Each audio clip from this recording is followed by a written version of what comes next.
A quiet, black janitor in a luxury estate's kitchen just wants to cook a simple meal for the staff. The snobby rich family laughs, mocks, and humiliates him in front of everyone. But he's not just a janitor, he's a Michelin-starred chef and former restaurant owner who walked away from fame. When a legendary food critic stumbles upon his food and calls him a genius, jaws drop, and the rich family turns pale. Before we find out what happens next, let us know in the comments what city you're watching from. And if this story is already hitting home, make sure you hit that like button. The kitchen of the Whitmore estate was less a room for cooking and more a monument to wealth. It was a cavern of gleaming marble and stainless steel, so vast and sterile it felt like an operating theater. Sunlight streamed through floor-to-ceiling windows, catching on the polished chrome of faucets that likely cost more than a used car. The air was thick with a tension that had nothing to do with the heat from the dozen-burner gas range, and everything to do with the people who occupied the space. Staff, dressed in starched black and white uniforms, moved with the silent, hurried precision of soldiers in a minefield. They scurried from one workstation to another, their faces tight with concentration, avoiding eye contact with the family they served. At the center of this cold universe, seated at a massive marble island, was the Whitmore family. They were not eating. They were judging. It was a private tasting for the upcoming Whitmore Gala, an annual event where the family showcased their supposed dominance in the culinary world. Chase Whitmore III, the heir to the Whitmore food dynasty, presided over the affair like a bored king.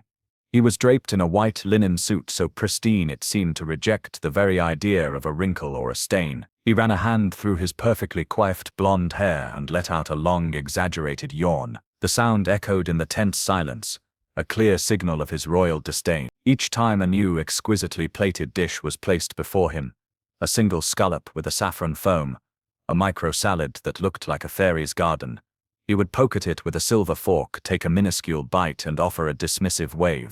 His mother, Victoria Whitmore, sat beside him, a statue of cold elegance.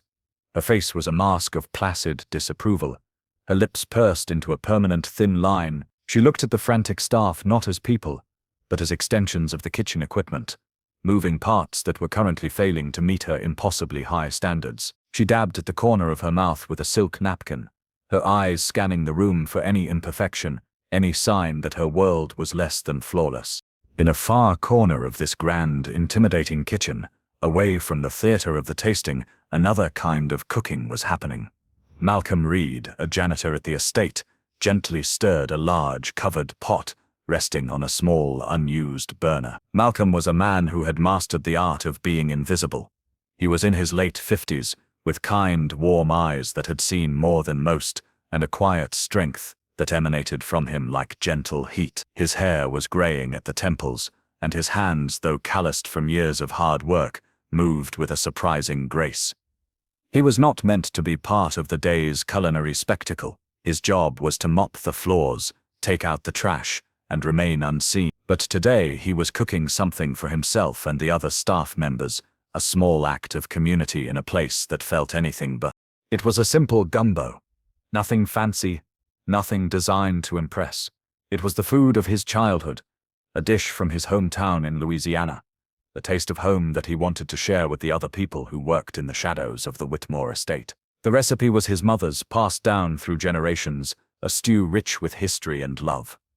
As he stirred, a warm, inviting aroma began to rise from the pot. It was a complex and beautiful smell, a blend of smoky andouille sausage, the holy trinity of celery, bell peppers, and onions, and the deep, earthy scent of a dark roux he had painstakingly prepared. The fragrance was a stark contrast to the sterile, scientific smells of foams and reductions coming from the main kitchen. This was the smell of real food, of soul, and it had a power all its own.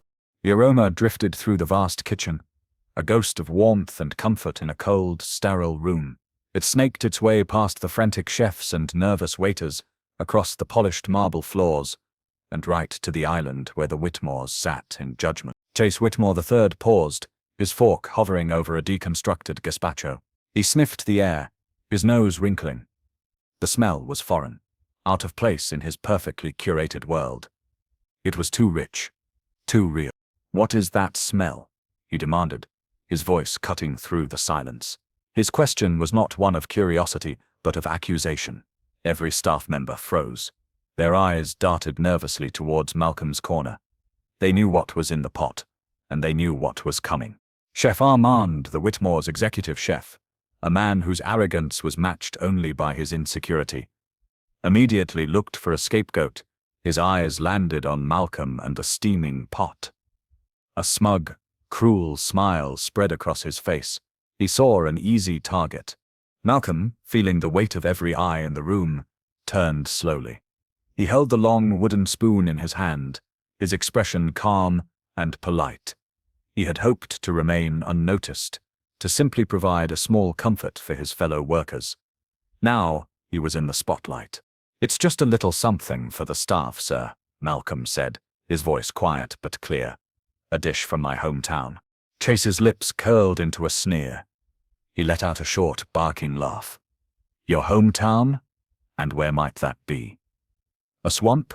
Victoria joined in, her laughter like the tinkling of ice in a glass, cold and sharp. "A private tasting and the janitor decides to cook his lunch in the corner," she scoffed, her voice dripping with venom. She stood up, her movements stiff and regal, and walked towards Malcolm. The staff parted before her like the Red Sea. "Did the janitor just bring slop to our private tasting?" she said, her voice loud enough for everyone to hear. With a flick of her wrist, she reached out and slapped the lid off Malcolm's pot. The metal clattered loudly onto the floor, the sound echoing the sudden, sharp intake of breath from the staff. The rich, dark gumbo was exposed to the harsh light of the Whitmore kitchen. Steam billowed out, carrying the scent of home and heart directly into the faces of the people who had neither. Chef Armand, eager to curry favor with his employers, sauntered over. He peered into the pot with a look of theatrical disgust. "A bit rustic, wouldn't you say?" he said with a snicker. He leaned in closer to Chase and whispered, just loud enough for those nearby to hear, "Let's hope no one dies from it." Chase, loving the attention, stood up and grabbed a clean tasting spoon from a nearby counter. He swaggered over to the pot, a performer playing to his audience of terrified staff. He dipped the spoon into the gumbo, pulling up a piece of sausage and shrimp. He held it up to the light, examining it as if it were a strange insect. Then, with a flourish, he put it in his mouth. His reaction was immediate and dramatic. He made a loud, retching noise, his face contorting into a mask of disgust. He spit the food out into a napkin, throwing it onto the floor. "Ugh, my God," he exclaimed. "This is peasant food. It tastes like mud and poverty." He turned his cold blue eyes on Malcolm, but he didn't see the fear or shame he expected. Malcolm Reed stood perfectly still, his gaze steady, his expression unreadable. There was no anger, no embarrassment, just a deep, unshakable calm. It was the calm of a man who knew his own worth, a man who could not be diminished by the cruel words of a spoiled child. In his eyes, there was not a flicker of doubt. He knew what was in that pot. It was not mud, it was magic. The room erupted in laughter. Chase, Victoria, Chef Armand. They all laughed at the janitor and his humble pot of gumbo. The sound was harsh and ugly, a symphony of arrogance. The other chefs, afraid for their own jobs, forced weak, sycophantic smiles. The waiters stared at the floor, their faces burning with second-hand shame. Everyone laughed. Everyone, that is, except Lila Gonzalez. A young Latina waitress, she stood in the corner, a tray of empty glasses clutched in her hands. She watched the scene unfold, not with amusement, but with a growing sense of outrage. She had smelled the gumbo earlier, had felt a pang of homesickness for her own grandmother's cooking. She saw the quiet dignity in Malcolm's posture, the way he absorbed their hatred without flinching. She saw the cruelty in Chase's eyes, the casual sadism in his performance, and in that moment, as the sound of their laughter echoed off the cold marble walls, she was stunned into a silent, simmering fury. She looked from Chase's sneering face to Malcolm's steady eyes, and she knew, with absolute certainty, who the real peasant was. The cruel laughter died down, but the thick, suffocating atmosphere of humiliation remained. Chase Whitmore III, still reveling in his own petty victory, pointed a dismissive finger at the spilled gumbo and the pot now sitting exposed on the burner. He looked at Malcolm not as a person, but as an object, an inconvenience to be removed. "Clean this up," he commanded, his voice sharp and imperious. and get this garbage out of my kitchen." He paused for dramatic effect, letting his words hang in the air like a foul odor. He then delivered the final blow, a pronouncement made with all the authority his inherited wealth could buy. "You're fired. Get your things and get off my property." A collective gasp went through the staff. Firing the janitor. For what? For making a meal for his co-workers? The injustice of it was staggering, but no one dared to speak. Fear was the currency of the Whitmore estate, and everyone was deeply in debt. Malcolm wasn't even a cook, he was a janitor. Firing him from the kitchen staff was a meaningless gesture, an act of pure, unadulterated spite. Victoria, not to be outdone by her son in matters of cruelty, glided closer. She looked down her nose at Malcolm, her expression a mixture of contempt and satisfaction. "You see what happens when you forget your place," she said, her voice a low, venomous hiss. "Some people are born to serve. You should remember that." A heavy, oppressive hush fell over the room. The only sound was the quiet hum of the industrial-sized refrigerator. The staff stood frozen, their eyes fixed on the floor, on the ceiling, on anything but the scene unfolding before them. To look was to be implicated, to be noticed, and to be noticed by the Whitmores was always a risk. Malcolm did not argue. He did not plead. He simply nodded, his quiet dignity still intact. "I apologize for the disruption," he said softly. His voice was steady, betraying no hint of the anger or hurt that must have been churning inside him. He bent down, his movements slow and deliberate, and began to clean up the mess. He picked up the lid from the floor, wiped it carefully, and placed it back on the counter. He grabbed a cloth and started to sop up the gumbo that had been spat onto the pristine marble floor. As he was gathering the few bowls he had set out for the staff, one slipped from his grasp. It was a simple ceramic bowl, nothing of value, but when it hit the hard floor, it shattered with a sharp crack that made everyone flinch. The sound of something breaking seemed to amplify the tension, a physical manifestation of the shattered piece. From the corner of the room, Leila Gonzalez moved. She couldn't stand it anymore. The sight of this good, quiet man on his hands and knees, cleaning up the mess made by a petulant tyrant, was more than she could bear. She set her tray of glasses down with a soft clink and walked over to Malcolm. She knelt beside him, her simple black uniform, a stark contrast to the gleaming white of Chase's suit. "I'll help you," she whispered, reaching for a large shard of the broken bowl. "Stop!" Chase's voice was a whip crack. It was so sudden and so sharp that Lila froze, her hand hovering just above the broken ceramic. "Don't you touch that," Chase snarled, his eyes blazing with fury. He strode over to her, his expensive leather shoes clicking angrily on the marble. He loomed over her, a figure of pure menace. "That is his mess. He will clean it up. Don't you dare lower yourself. It's beneath you." Lila looked up at him, her dark eyes flashing with defiance. She saw the ugly twist of his mouth, the entitled rage in his gaze. Then she looked at Malcolm, who was still quietly gathering the smaller pieces, his face a mask of weary resignation. In that moment, a choice was made. She held Chase's furious gaze for a beat longer, a silent challenge passing between them. Then deliberately she turned her back on him. She ignored his command.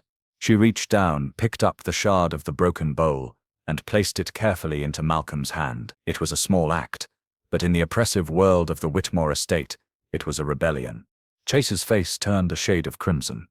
He was furious, not just at her defiance, but at the fact that she had chosen to align herself with the janitor over him. He was momentarily speechless, his mouth opening and closing like a fish out of water. Malcolm looked at Lila, a flicker of surprise and gratitude in his warm eyes. He gave her a small, almost imperceptible nod. She had seen him. In a room full of people who chose to be blind, she had seen him. Having lost his audience for the moment, Chase spun on his heel, looking for a way to reassert his dominance. He clapped his hands together loudly, a sound designed to command attention. "That's enough of this circus," he announced to the room at large. "The tasting is over. Everyone get back to work." He then fixed his gaze on Chef Armand, who was still standing by, looking smug. "And for the gala tomorrow," Chase declared, his voice ringing with false confidence, "we will showcase what real culinary artistry is. We will feature only real chefs. No janitors with delusions of grandeur." He shot one last venomous look at Malcolm, who was now slowly rising to his feet, the broken pieces of the bowl held carefully in his hands. The message was clear. Malcolm was nothing, and he would be erased. As Malcolm walked silently out of the kitchen, Lila watched him go, a knot of anger and admiration tightening in her chest. The battle lines had been drawn, and she had just chosen a side. The door to the Whitmore estate swung shut behind Malcolm, leaving the world of marble and cruelty behind. He walked down the long, manicured driveway, the setting sun casting long shadows before him. He did not look back. When he arrived home, he stepped into a world that was the complete opposite of the one he had just left. His apartment was small and modest, but it was filled with a warmth and character that no amount of money could buy. It was a space that told the story of his life, a life lived with passion and purpose. The walls were not adorned with expensive art, but with something far more valuable: vintage cookbooks. They were everywhere, lining shelves, stacked on tables, their spines cracked, and their pages dog-eared from decades of use. They were his companions, his teachers, his history. Tucked among the books were framed photographs. In one, a younger Malcolm stood beaming, his arm around the legendary French chef Paul Bocuse. In another, he was laughing with a group of fellow chefs, their white coats smudged with flour and sauce. These were ghosts from a past life, a life he had chosen to leave behind. On one wall, hanging in a simple black frame, was a single dusty plaque. It was a Michelin star, the highest honor a chef could achieve. It was a symbol of a time when his name was spoken with reverence in the finest restaurants around the world. Next to it, a faded news clipping was pinned to a corkboard. The headline was bold: Malcolm Reed, the soul of fine dining. The article below it described him as a culinary poet, a chef who didn't just cook food, but told stories with it. It spoke of his restaurant, the Gilded Spoon, a place that had been celebrated for its innovative take on classic soul food, a place where every dish was infused with history and heart. As Malcolm stood in the quiet of his apartment, the memories came flooding back, unbidden. A flashback, sharp and vivid, transported him back 10 years. He saw himself in the bustling kitchen of the Gilded Spoon, a younger man full of fire and ambition. He was at the top of his game, a celebrated chef, a restaurant owner, a star in the culinary firmament. The restaurant was his dream, a place where he could honor the recipes of his mother and grandmother, elevating them to the level of fine dining without losing their soul. But dreams can be fragile. The flashback shifted. He saw the face of his business partner, a man he had trusted like a brother, his expression filled with greed and betrayal. The memory of discovering the doctored books, the siphoned profits, the mountain of debt his partner had secretly accrued in the restaurant's name was still a sharp, painful wound. The betrayal had shattered his trust in the business, in the relentless pursuit of fame and fortune. Then came the second blow, the one from which he never truly recovered. A phone call in the middle of a busy dinner service. His mother, the woman who had taught him everything, the one whose love was the secret ingredient in every dish he ever made, was gone. A sudden heart attack, no chance to say goodbye. The loss was a hollow ache that settled deep in his bones. The kitchen, once his sanctuary, suddenly felt empty. The joy was gone. The fire was out, cooking for critics, for celebrities, for the wealthy elite who saw food as a status symbol. It all felt meaningless without the one person he truly wanted to cook for. So, he walked away. He closed the Gilded Spoon, sold off what he could to pay the debts, and vanished from the world of fine dining. He let the rumors fly, that he had burned out, that he had lost his touch. He didn't care. He needed to find his way back to the reason he started cooking in the first place: for love. He had taken the janitor job at the Whitmore estate for a simple reason. It allowed him to be close to a kitchen, to smell the smells, to hear the sounds, without the crushing weight of expectation. It was a way to be near the world he had once commanded, but from a safe distance. He found a quiet satisfaction in the simple, honest work of cleaning, of bringing order to chaos. He cooked only for himself now, and sometimes for the other staff members who, like him, were invisible to the people in charge. He cooked not for praise, but for connection, for the simple joy of sharing a meal. The gumbo had been just that, an offering of warmth and community. He had not expected it to become a weapon, a catalyst for a confrontation he never wanted. But now, standing in his quiet apartment, surrounded by the ghosts of his past, he felt a slow, simmering heat begin to return. The fire was not out after all. It had just been dormant. Malcolm sat on his worn armchair, the silence of his apartment a welcome embrace after the day's bitter encounter. He picked up one of his mother's old cookbooks, the pages soft and thin from years of use, and traced the faint, handwritten notes in the margins. He was trying to lose himself in the familiar comfort of her recipes, to push away the memory of Chase Whitmore's sneering face. It was then that his phone buzzed on the small table beside him. He glanced at it, expecting nothing. It was a number he didn't recognize. He opened the message, his brow furrowing in confusion. The text was short, just a few words, but they hit him with the force of a physical blow. "Coming tomorrow. Heard there's magic in your gumbo." Malcolm's breath caught in his throat. He read the message again, and then a third time. There was no signature, no name, but he didn't need one. He knew who it was. The phrasing, the confidence, the mention of magic. It could only be one person. Gordon Reeves. A wave of disbelief washed over him. Gordon Reeves was a living legend, the most feared and respected food critic of his generation. Now retired, his word still held the power to make or break a restaurant, to anoint a chef or cast them into obscurity. 10 years ago, in the glowing review that had catapulted Malcolm to fame, Reeves had written a single unforgettable line. "In a world of culinary technicians, Malcolm Reed is a magician. His talent is, in a word, untouchable." How? How could Reeves possibly know? Malcolm had told no one where he was working. He had cut all ties with his old life. He had deliberately made himself a ghost. He stared at the phone, his mind racing. Had one of the other staff members contacted him? It seemed unlikely. They were too afraid. Had Reeves been tracking him all these years? The thought was both flattering and unsettling. The Critic was known for his almost supernatural ability to uncover hidden gems, to find genius in the most unlikely of places. It seemed that even in the guise of a humble janitor, Malcolm Reed could not escape the orbit of his own talent. A slow, profound stillness settled over Malcolm. The shock began to recede, replaced by a sense of clarity, of purpose. He looked around his small apartment, at the Michelin star, at the faded clipping proclaiming him the soul of fine dining. He thought of the humiliation he had endured just hours before. He thought of Chase's cruel laughter and Victoria's venomous words. He thought of them calling his mother's gumbo peasant food. Something shifted inside him. It wasn't about revenge. Revenge was a bitter dish, and he had no appetite for it.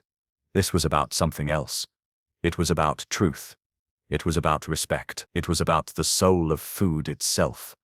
A soul the Whitmores and their kind had tried to sterilize, package and sell. Gordon Reeves was coming. The Critic wasn't coming for the Whitmore's gala, with its foams and its truffle air. He was coming for the gumbo. He was coming for the magic. Malcolm stood up. A quiet decision, monumental in its implications, settled in his heart. He would cook. He would cook one last time, not for fame, not for a Michelin star, but for the simple, powerful truth of what food was meant to be. He would not cook for the Whitmores. He would cook for Gordon Reeves. He would cook for Lila, the one person who had shown him kindness. He would cook for the forgotten staff in the basement kitchens of the world. He would cook for his mother. He walked over to a small wooden chest in the corner of his room. He opened it. Inside, carefully wrapped in velvet cloth, was his old set of chef's knives. He hadn't touched them in a decade. He unwrapped them now, the polished steel gleaming in the dim light of his apartment. He picked up his favorite chef's knife, the weight of it familiar and comforting in his hand. Then, he went to his pantry. He began to pull out ingredients, not the cheap bulk items from the Whitmore estate's storeroom, but the special ones he kept for himself. The imported andouille sausage he ordered from a small smokehouse in La Place, Louisiana. The long grain rice from a family farm he knew. The spices he ground himself. These were ingredients bought with his own money. The modest salary he earned, mopping floors. He laid them out on his small kitchen counter, his movements precise and filled with a renewed sense of purpose. He was no longer Malcolm the janitor. He was Malcolm Reed, the chef. And he was about to remind the world what that meant. The first light of dawn had not yet broken when Malcolm slipped back into the Whitmore estate. He didn't use the main entrance, but a small, discreet service door he knew was rarely monitored. He made his way not to the grand marble kitchen of yesterday's humiliation, but to the smaller, more functional staff kitchen in the basement. It was a humble space, worn and well used, a world away from the gleaming showroom upstairs. This was where the real work happened, where the staff prepared their own meals, where they could talk and laugh without fear of judgment. It was here that Malcolm began to cook. He worked in the quiet, pre-dawn stillness, his movements fluid and economical. The familiar rhythm of chopping, stirring, and seasoning was a meditation. The air in the small kitchen slowly filled with the rich, comforting aroma of the gumbo, a scent that was an act of defiance in itself. He was so absorbed in his work that he didn't hear the soft footsteps approaching. "You're really going to cook? After what they did to you yesterday?" Malcolm turned. Lila Gonzalez stood in the doorway, her work uniform on, her face a mixture of disbelief and concern. She had come in early to start her shift, drawn by the impossible-to-ignore smell. She looked at Malcolm, at the large pot simmering on the stove, at the focused, intense expression on his face. Malcolm didn't answer right away. He turned back to the pot and gave it a slow, deliberate stir with his long wooden spoon. The spoon scraped gently against the bottom of the pot, the only sound in the quiet room. He looked into the dark, swirling depths of the gumbo as if searching for the right words. Finally he spoke, his voice low and calm. "Sometimes," he said, looking up to meet her gaze, "the pot just needs to be stirred." Lila understood immediately. This wasn't just about food. This was about unsettling the established order, about challenging the people who believed they were untouchable. This was about justice. The fear she had felt for him was replaced by a surge of admiration. She saw the strength in him, the quiet, unyielding power that the Whitmores had so foolishly mistaken for weakness. "What can I do?" she asked, her voice firm. "How can I help?" Malcolm studied her for a long moment. He saw the genuine fire in her eyes, the same fire he had seen yesterday when she defied Chase to help him with the broken bowl. He had planned to do this alone, to be the silent force that moved the pieces on the board, but he realized now that a witness was necessary. Not for his own ego, but for the truth to have a voice. He hesitated, then made a decision. "I need you to be my eyes and ears today," he said. He reached into his pocket and pulled out his simple, older model smartphone. He handed it to her. "I need you to film everything. Not just what happens in here. I need you to film them." He meant the Whitmores, Chef Armand, the wealthy guests. Capture their faces, their reactions, everything. Lila took the phone, her hand surprisingly steady. "You're not doing this for revenge, are you?" she asked softly.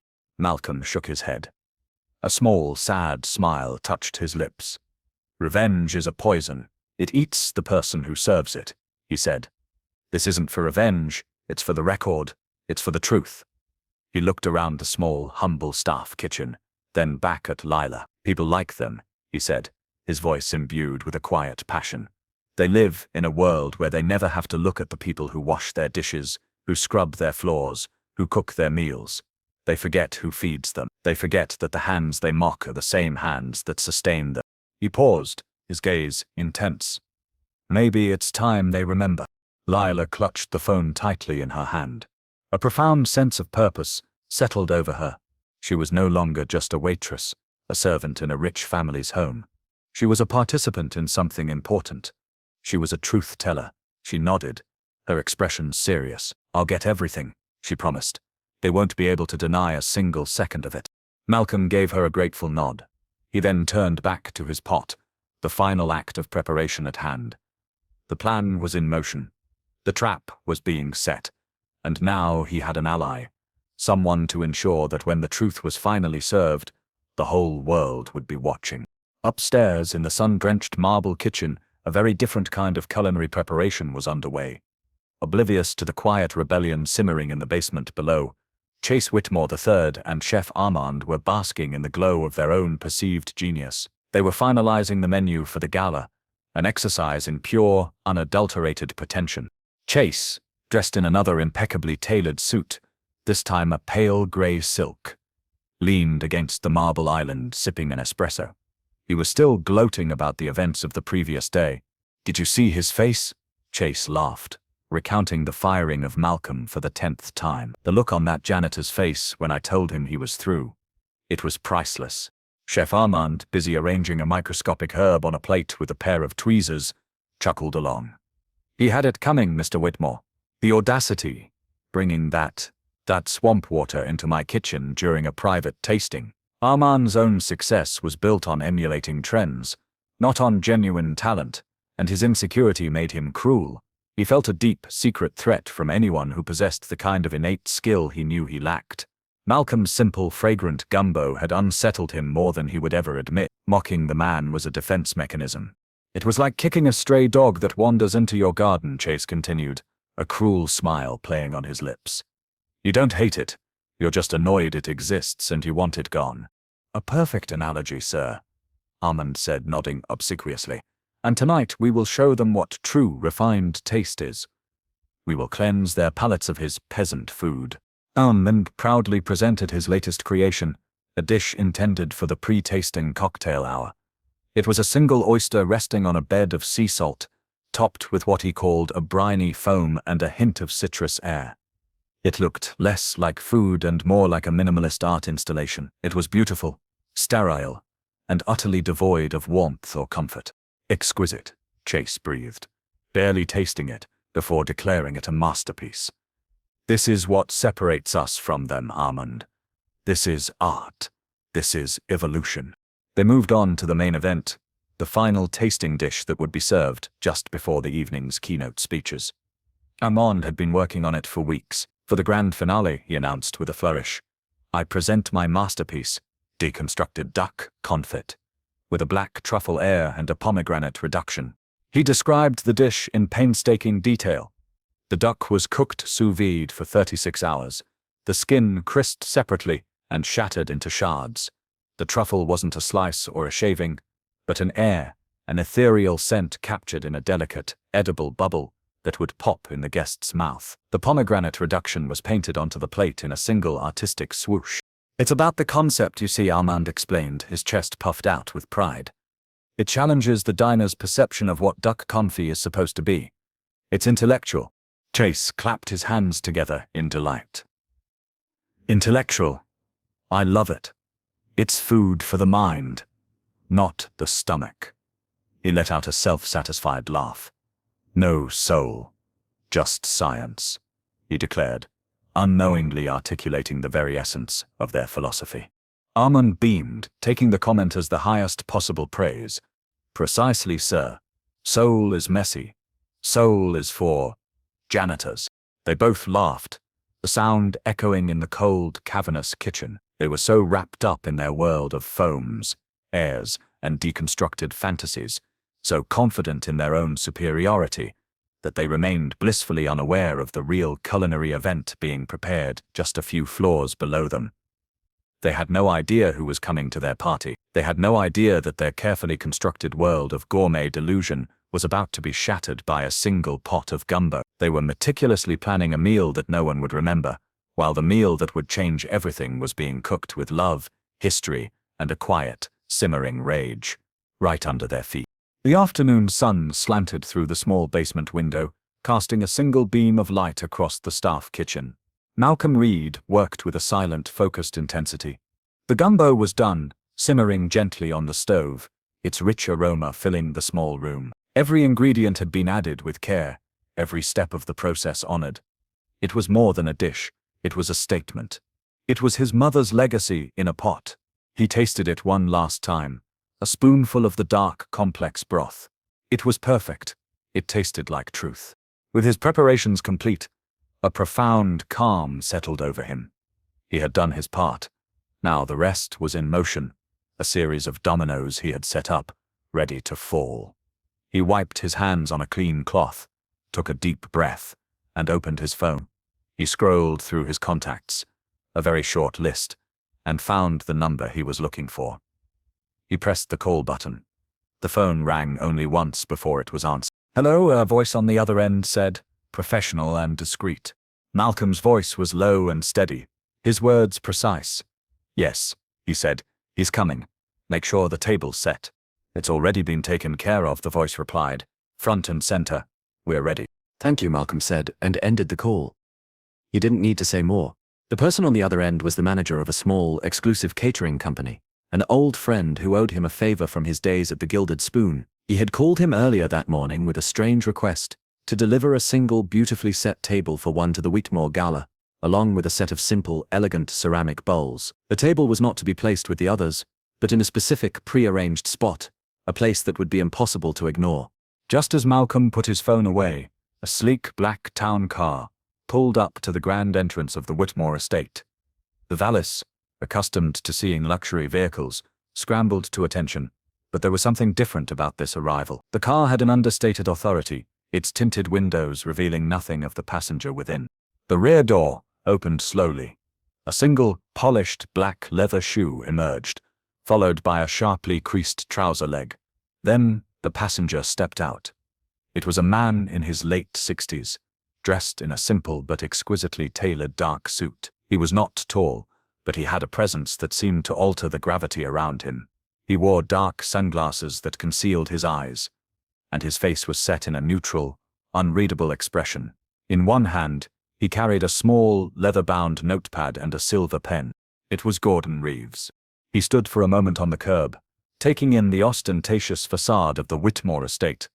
He showed no reaction, no sign of being impressed or intimidated. He was a force of nature, an entity that operated on a different plane from the world of new money and social climbing that the Whitmores represented.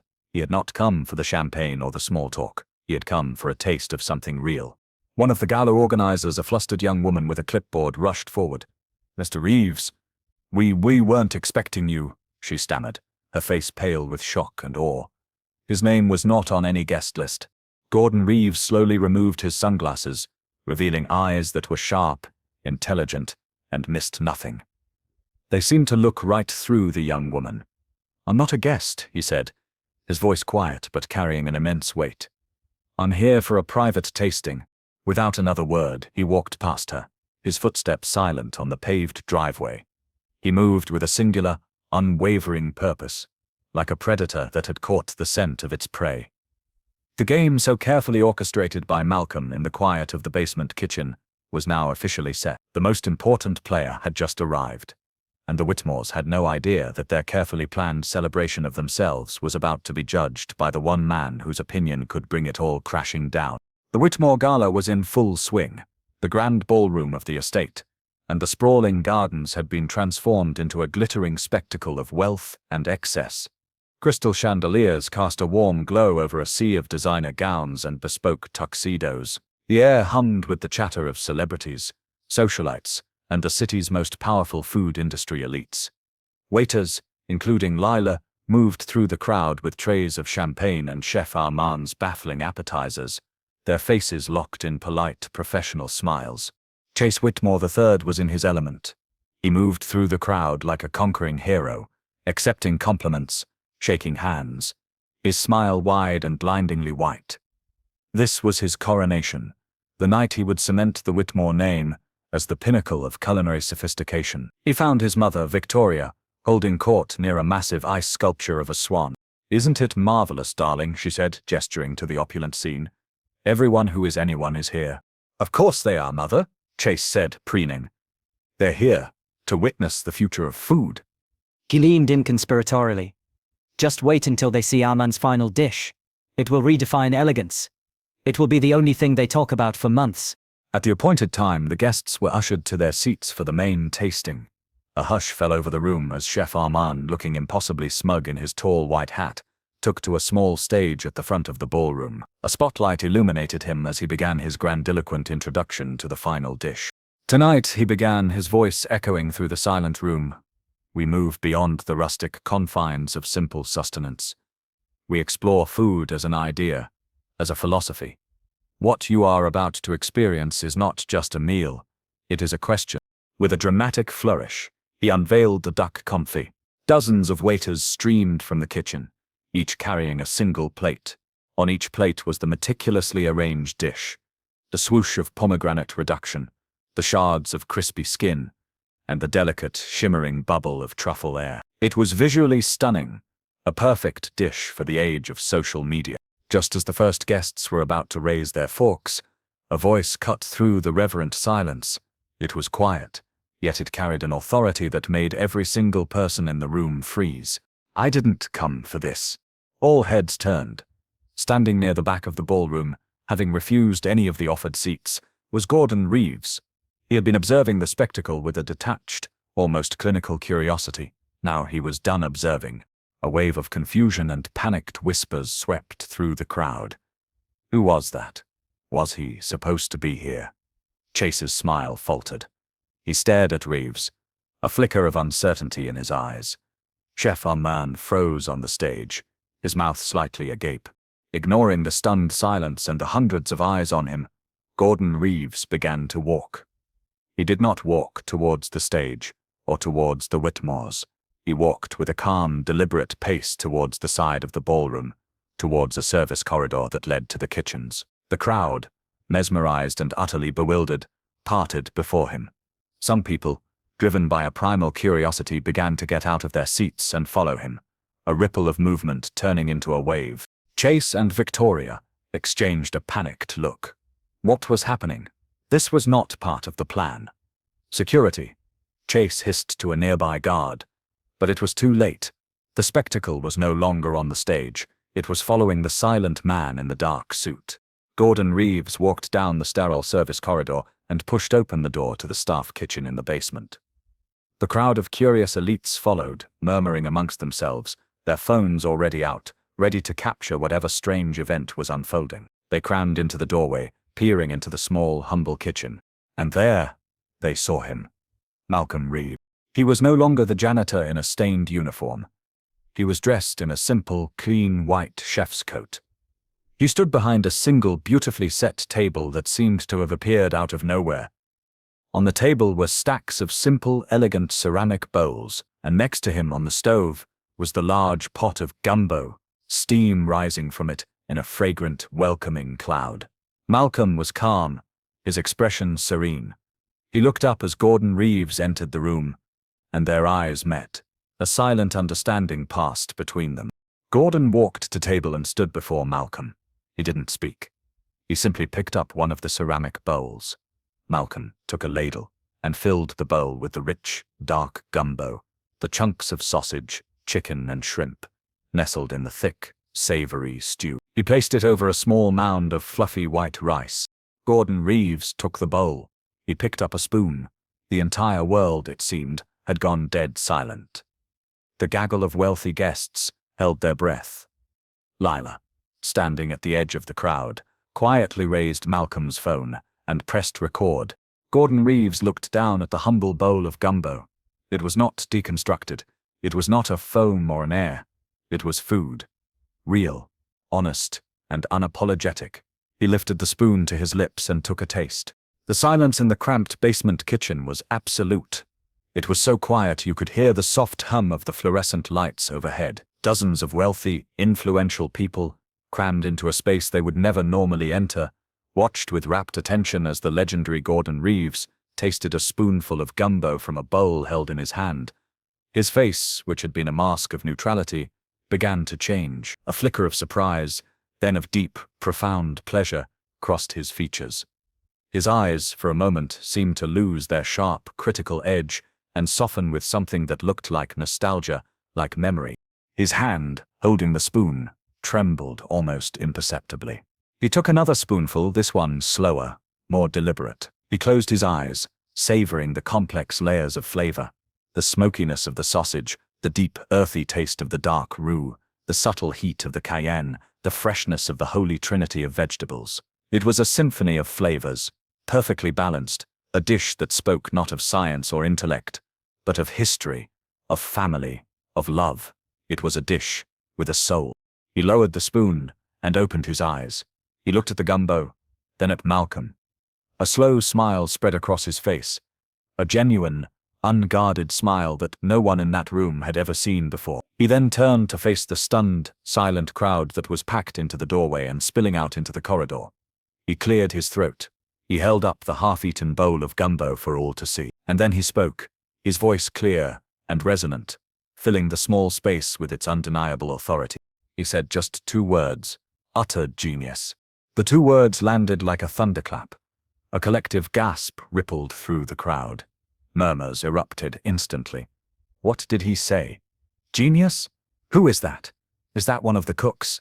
The guests looked at each other, their faces a canvas of confusion and disbelief. They had just been served a multi-thousand-dollar per plate work of art. Upstairs, and the world's most famous critic was in the servant's kitchen calling a bowl of brown stew genius. Someone in the crowd, a well-known food blogger, shouted the question on everyone's mind, who made this? Who is the chef? Gordon Reeves turned his gaze back to Malcolm. In that moment, Malcolm Reed stepped forward from behind the table. He moved into the center of the small kitchen, into the full view of the bewildered crowd. He stood tall, his calm demeanor a stark contrast to the frantic energy swirling around him. Lila, her hand steady, zoomed in on his face, capturing the quiet dignity, the undeniable power of the moment. Gordon looked at him, his expression one of deep respect. Name? He asked, his voice now gentle. It was not an interrogation, but an invitation. An invitation for Malcolm to reclaim his identity. A small, knowing smile touched Malcolm's lips. He looked out at the sea of confused, wealthy faces, and his eyes briefly met those of Chase and Victoria, who had pushed their way to the front of the crowd, their faces pale with dawning horror.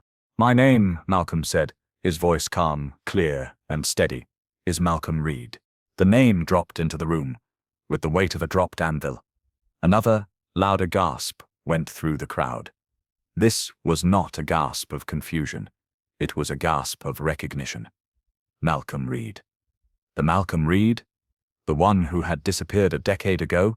The genius behind the gilded spoon? The man Gordon Reeves himself had once called untouchable. It was impossible. Phones, which had been out to capture the strange spectacle, were now being used for a different purpose. Frantic fingers typed the name Malcolm Reed into search engines.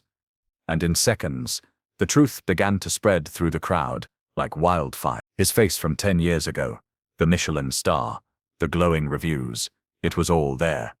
The janitor they had seen mopping the floors was a culinary legend. Victoria Whitmore's face, already pale, drained of all color. Her carefully constructed mask of social superiority cracked, revealing the raw panic beneath.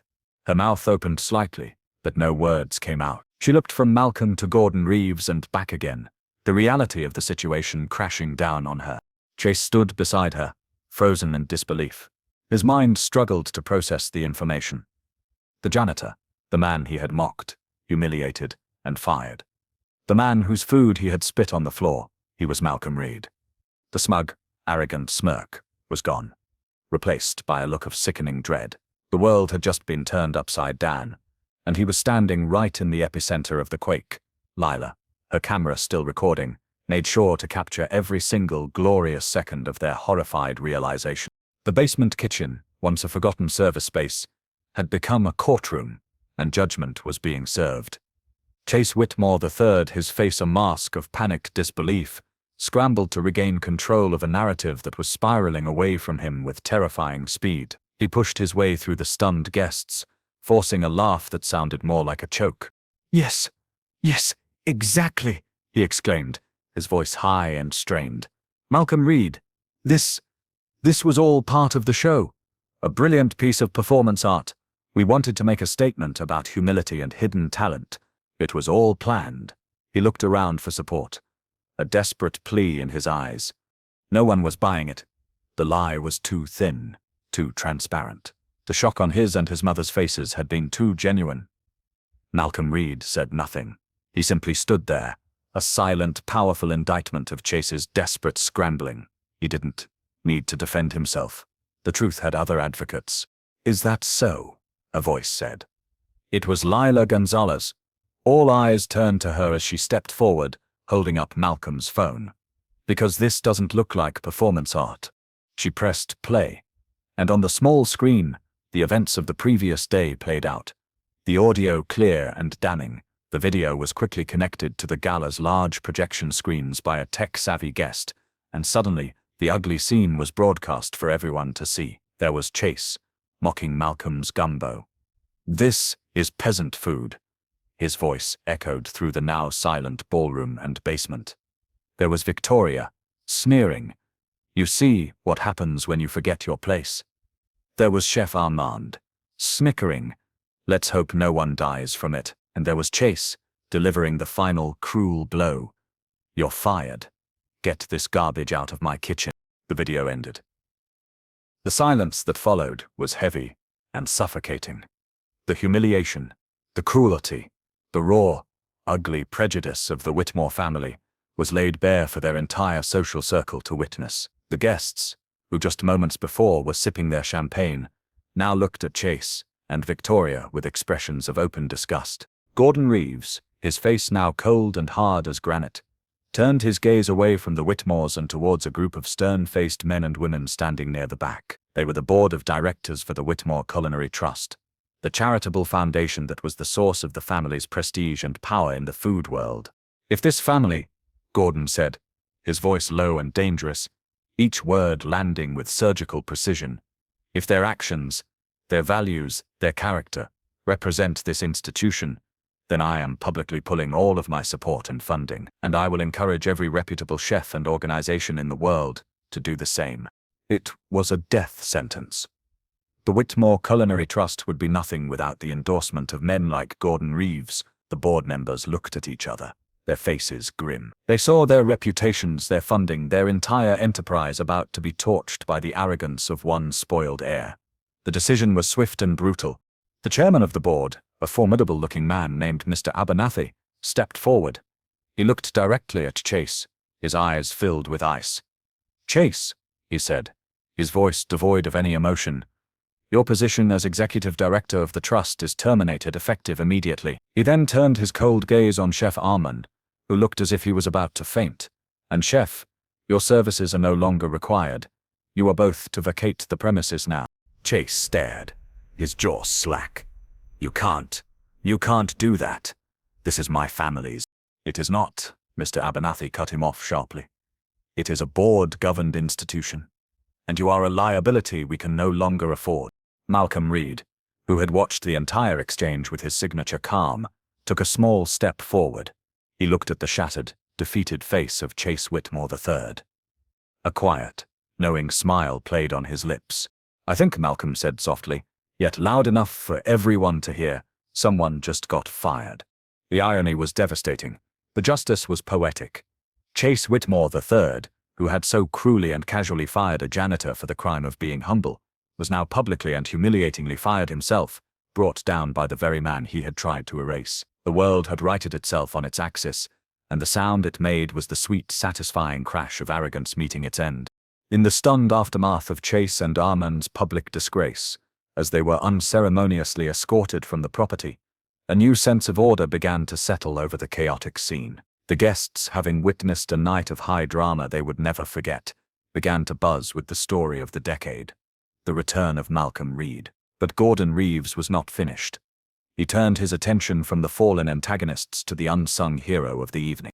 He walked over to Lila Gonzalez, who was still standing with the phone in her hand, her eyes wide with a mixture of shock and triumph. He gently took the phone from her. "Young lady," he said, his voice now warm and paternal, "that was a brave thing you did. Yesterday and today, the culinary world needs more than just good chefs. It needs people with courage and integrity." Lila was speechless. She could only nod, her heart pounding in her chest. "I've been watching you," Gordon continued. "I saw you help him. I saw you stand up to that boy. You have the heart of a chef." He paused, a smile playing on his lips. "How would you like to go to the finest culinary school in the country, on a full scholarship, sponsored by me?" Layla's jaw dropped. The words didn't seem real. Culinary school.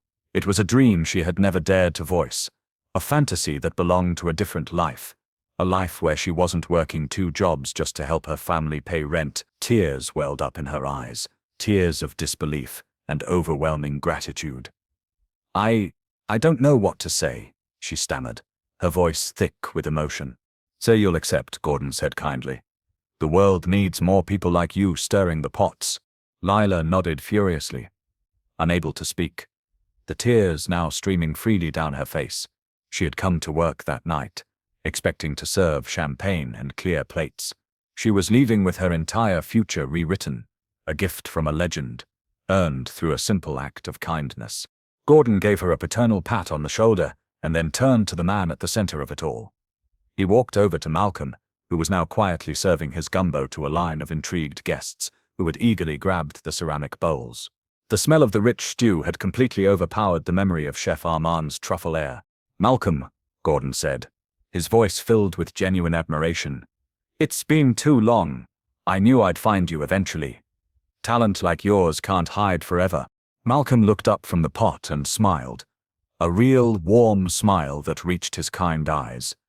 "Hello, Gordon," he said softly. "I wasn't hiding. I was just quiet." "The world is about to get very loud for you again," Gordon predicted. "Every restaurant, every network, every publisher. They'll all be calling you by morning. So I have to ask, what's next for Malcolm Reed?" It was the question of the hour. What would the rediscovered genius do? Open a new, exclusive restaurant? Write a tell-all book? Star in a cooking show? The possibilities were endless. Malcolm paused his serving for a moment. He looked at the line of people eagerly waiting for a taste of his food. He looked at Lila, her face glowing with hope. He looked at the pot of gumbo, the dish that had started it all. He thought of his mother, of the simple joy of her kitchen. He looked back at the most powerful food critic in the world, and his answer was simple, honest and profound. "Feeding people, Gordon," he replied, his voice steady and sure. "That's all I ever wanted to do." He then ladled another bowl of gumbo and handed it to the next person in line, a quiet king holding court in his new, unlikely kingdom. The weeks that followed the Gala of the Gumbo, as the press had dubbed it, were a whirlwind. The story went viral, a modern-day fable of humility triumphing over hubris. Malcolm Reed was, as Gordon Reeves had predicted, inundated with offers. Television networks wanted to give him his own show. Publishers offered multi-million-dollar book deals. Five-star restaurants tried to hire him for astronomical sums. He politely declined them all. He had no interest in returning to the world of celebrity chefs and manufactured glamour. He had already lived that life, and he knew its hollowness. His purpose was clearer than ever now, and it had nothing to do with fame or fortune. A few months later, on a bustling street in a modest, hard-working neighborhood of the city, a new restaurant opened its doors. There was no grand opening party, no red carpet, no press release. There was just a simple, hand-painted sign that read, "Malcolm's Place." The restaurant itself was the physical embodiment of Malcolm's philosophy. It was a warm, inviting space with simple wooden tables, mismatched chairs, and walls painted a cheerful, sunny yellow. There was no deconstructed anything on the menu. There were no foams, no airs, no artistic swooshes of sauce. There was just soul food, cooked with love and served in generous portions. Gumbo, fried chicken, collard greens, macaroni and cheese, cornbread. The food of community, the food of comfort, the food of home. And the people came from the very first day. Lines wrapped around the block. People from all walks of life, office workers, construction crews, families with children, foodies who had read about him, and people from the neighborhood who were just looking for a good meal, all stood in line together, drawn by the promise of something real. Inside, the atmosphere was joyful. Laughter and conversation filled the air, a stark contrast to the reverent silence of the fine dining establishments Malcolm had once presided over. Malcolm himself was not hidden away in the kitchen. He was right out front, greeting guests, taking orders, and often serving the food himself. He wanted to see the faces of the people he was feeding. He wanted to share in their joy. On one wall of the restaurant, he had hung a series of framed photographs. They were not photos of him with celebrities or of his Michelin star plaque. They were photos taken by Lila on the night of the gala. There was a picture of Gordon Reeves, a look of pure bliss on his face as he tasted the gumbo. There was a picture of the horrified faces of Chase and Victoria Whitmore, a permanent reminder of the price of arrogance. And in the center of the wall was a large, beautifully framed photo of the pot of gumbo itself, sitting on the stove in the humble staff kitchen. Beneath this photo was a small brass plate with an inscription.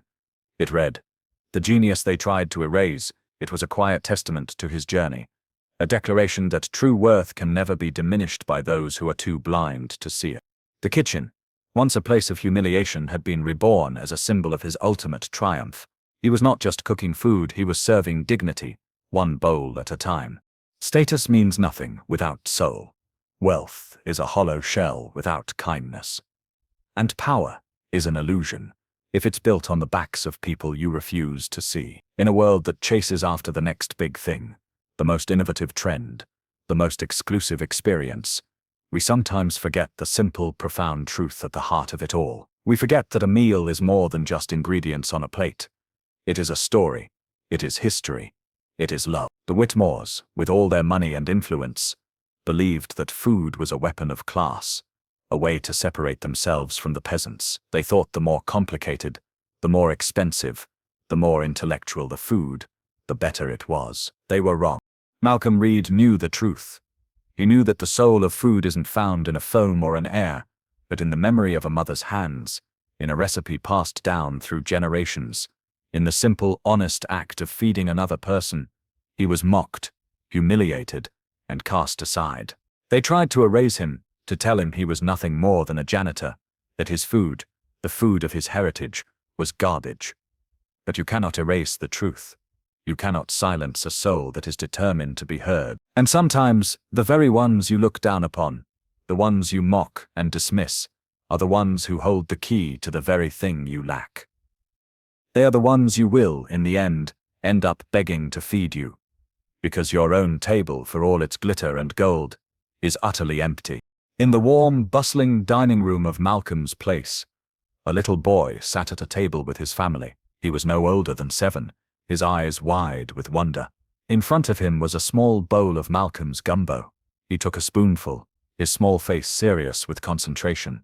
He tasted it. His eyes lit up, a bright, shining spark of pure joy. He looked up at his mother, a huge smile spreading across his face. "Wow," the little boy said, his voice full of awe. "It tastes like home." Fade to black. If this story about dignity and justice moved you, don't forget to subscribe for more inspiring stories like this one. What would you have done in this situation? Let us know below.